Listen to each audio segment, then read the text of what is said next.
Propaganda फैलाने वाले लोग भी इंक्लूडेड हैं। एक्चुअली में कितने लोग गए आईसिस को ज्वाइन करने इंडिया छोड़कर? यूएस की डिपार्टमेंट ऑफ स्टेट की रिपोर्ट ने बताया कि करीब 66 नॉन इंडियन ओरिजिन फाइटर्स थे जो आईसिस से एफिलिएटेड थे एज ऑफ नवंबर 2020। सही सुना आपने, सिर्फ 66। 2018 की स्टैट न्यूज ग्लोबल रिपोर्ट ने भी 60 का ही फिगर दिया था, तो ये नंबर उसके बड़े आसपास है। तो इस 60 के नंबर में से कितनी औरतें हैं? करीब 13 औरतें हैं। कितनी औरतें हैं जो केरला से हैं? सिर्फ 6 औरतें हैं जो केरला से हैं। इन 6 में से ऐसी कितनी औरतें हैं जिन्हें बाकी धर्मों से इस्लाम में कन्वर्ट किया गया? 3 औरतें हैं। इन 3 में से 2 क्रिश्चियंस थी और 1 हिंदू थी। तो जो फिल्म में दिखाया जा रहा है ये सिर्फ 3 औरतों के साथ असल जिंदगी में हुआ है, और वो भी वैसे नहीं हुआ जैसे फिल्म में दिखाया जा रहा है। और यहां दावा किया गया है कि 32,000 औरतों के साथ ऐसा हुआ। यही है वो बड़ा झूठ दोस्तों। ये झूठ इतना बड़ा है कि कोई आम इंसान इसे सुनेगा तो उसे लगेगा यार 32,000 के साथ नहीं, कुछ तो सच्चाई होगी इसमें, कुछ हजार औरतों के साथ ऐसा हुआ होगा। कुछ हजार नहीं तो चलो कुछ 100 औरतों के साथ ऐसा हुआ होगा। नहीं, सिर्फ 3 के साथ। अब आप में से कुछ लोग कहेंगे यार 32,000 हो या 3 हो क्या फर्क पड़ता है, कहानी तो वही है ना। इसमें प्रॉब्लम क्या है? कई प्रॉब्लम्स हैं। पहला तो ये कि अगर 32,000 की जगह 3 का नंबर इस्तेमाल किया जाता है तो फिल्म का पूरा कॉन्सेप्ट ही फेल हो जाता है। ये कहना कि यहाँ पर एक खुफिया लव जिहाद की कंस्पिरेसी चल रही है, लड़कियों को फोर्सिबली कन्वर्ट करने की और उन्हें आईसिस भेजने की, और इस कंस्पिरेसी का नतीजा सिर्फ 3 औरतें निकली, तो इसका मतलब ये इंडिविजुअल केसेस हैं, यहाँ पर कोई कंस्पिरेसी नहीं हो रही है। दूसरा, इस लेवल तक जनरलाइज करना चीजों को और एग्जैजरेट करना एक बहुत ही बेवकूफी वाली चीज है। यही चीज अगर किसी और इंसिडेंट के साथ करी जाए तो आप कहोगे कि क्या बकवास है ये। एग्जाम्पल से समझाता हूं। पिछले कुछ महीनों में हमें ऐसे 3 केसेस देखने को मिले हैं जहां पर किसी इंडियन सिटीजन ने चलती हुई फ्लाइट के अंदर किसी और पैसेंजर के ऊपर पेशाब कर दिया। अब इमेजिन करो कोई अमेरिका या जापान जैसा देश एक फिल्म बनाए यहां पर इंडिया स्टोरी नाम से, और उस फिल्म में दिखाया जाए कि कैसे ये इंडियंस तो हमेशा पेशाब ही करते रहते हैं और के ऊपर फ्लाइट्स में 32,000 ऐसे इंसिडेंट्स देखने को मिले हैं जहां पर इंडियंस ने पेशाब किया है किसी और के ऊपर। कैसा लगेगा आपको सुनकर? आप कहोगे कि क्या बकवास चल रही है, देश को बदनाम करने की कोशिश करी जा रही है। लेकिन अगर दूसरी तरफ फिल्म बनाने वाला कहे कि यार 32,000 चलो एग्जैजरेटेड नंबर था, लेकिन 3 के साथ असली में ऐसा हुआ है, इसलिए फिल्म बनाना जस्टिफाइड है, यहाँ पर क्या होगा आपका रिस्पॉन्स ऐसे केस में? कोई सेंस है इस बात की?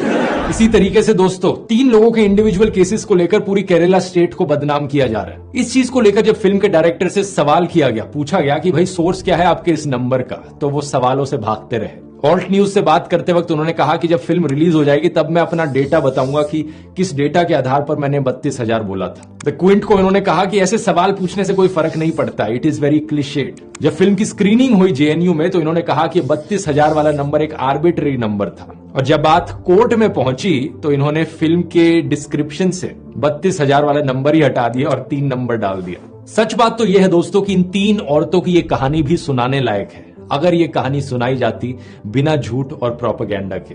एक एक इंसान जिसे ब्रेन वॉश किया जाता है और रिक्रूट किया जाता है आईसिस में, वो एक पोटेंशियल थ्रेट है। लेकिन ये प्रॉब्लम कितनी बड़ी है इंडिया में एक्चुअली में, इसे अब बिल्कुल नहीं। दूसरी साइटेशन देखते हैं, former chief minister VS Achuthanandan का इंटरव्यू। ये केरला के चीफ मिनिस्टर रहे थे 2006 से लेकर 2011 के बीच में। जो वीडियो फैलाया जा रहा है उनका पुराने वाला, इसे सनशाइन पिक्चर्स ने अपलोड किया था, सेम कंपनी जिसने फिल्म बनाई है। सबसे पहली चीज तो इन्होंने इंग्लिश सबटाइटल्स के साथ छेड़छाड़ करी। जो शब्द उनके द्वारा बोले जा रहे हैं और जो सबटाइटल्स यहाँ लिखे जा रहे हैं वो सही नहीं है। दूसरी चीज, यहाँ पर वीएस अच्युतानंदन एक्चुअली में पीएफआई को स्ट्रांगली क्रिटिसाइज कर रहे थे, ये कहते हुए कि वो और धर्मों के यूथ को इन्फ्लुएंस करने की कोशिश कर रहे हैं, जबरदस्ती पैसे देकर उनकी मुसलमान औरतों से शादी कराकर। यहाँ पर भी आईसिस का कोई मेंशन नहीं है। दूसरी चीज, स्टेटमेंट को दिए हुए 13 साल हो चुके हैं। केरला आज भी उतना ही सेफ सेक्युलर स्टेट है जितना 13 साल पहले था। अब अगले आर्टिकल को देखते हैं, जून 2021 का आर्टिकल। यह आर्टिकल बात करता है 4 केरला की औरतों के बारे में जो अपने हस्बैंड्स के साथ अफगानिस्तान गई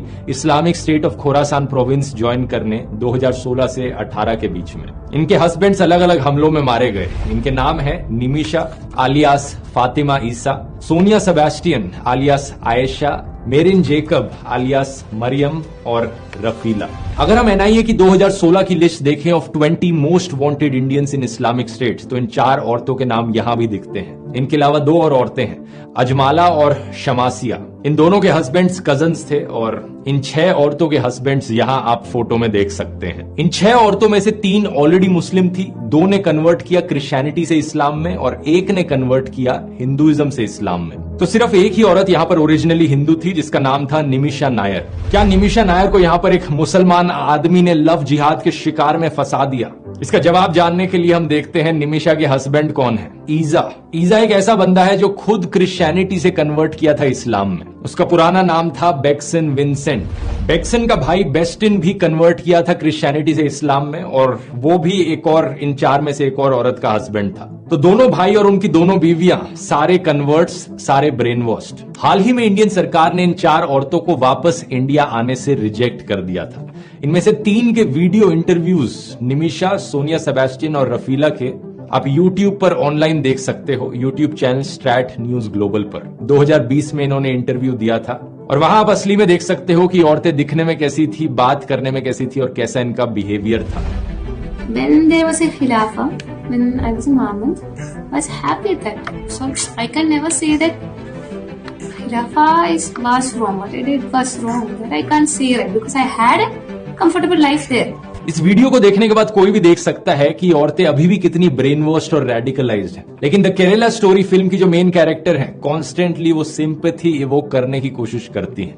फिल्म में जितना बेचारा और इनोसेंट करके दिखाया गया है इन औरतों को, ये इनोसेंस असल जिंदगी के वीडियोस में शायद ही झलकती है। मैं आपसे पूछना चाहता हूं, क्या आपके अंदर सिंपैथी होगी इन रियल लाइफ औरतों के लिए, या फिर आप इन्हें ब्रेन वॉश बेवकूफ कहोगे? क्या आप चाहोगे कि अफगानिस्तान की जेल में ही पड़ी रहे, या फिर इंडियन सरकार इन्हें इंडिया में वापस लाए और इंडियन जेल में डाले? ये सवाल मैं आप पर छोड़ता हूं, नीचे कमेंट्स में लिखकर बता सकते हैं आपकी राय क्या है।